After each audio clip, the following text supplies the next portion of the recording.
জয় জগন্নাথ বলে বেরিয়ে পড়লাম রথে দইতে টান দেবো বলে। কিন্তু রাস্তায় বেরিয়ে দেখি এখনও সে একই ভিড়।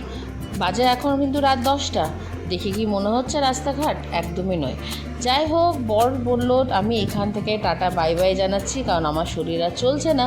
তাই অগত্যা বোনদেরকে সঙ্গে নিয়ে বেরিয়ে পড়লাম রথের মেলা দেখতে। রথের ভেতরে ঢুকে দেখি সে কি ভিড়, আর সেই ভিড়ের মধ্যে ছেলে একদম হাঁসফাঁস করছে। যেমন তেমন করে ওকে দিয়ে রথ টানালাম, আর বাকিরাও বেশ সুন্দর করে রথ টেনে নিয়ে আমরা ওখান থেকে তাড়াতাড়ি বেরোনোর চেষ্টা করছিলাম।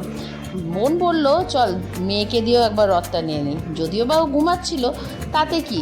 ছেলে বলল মা একটু সেলফি, তো সেলফি তুলে একটু পাঁপড় খেয়ে আমরা ওখান থেকে বিদায় নিলাম। এটা কিন্তু প্রথম রথের ভিডিও দেখছো তোমরা, দ্বিতীয় রথে আমি যাইনি। যাই হোক, চলো আজকের মতো ভিডিও এখানেই শেষ। টাটা।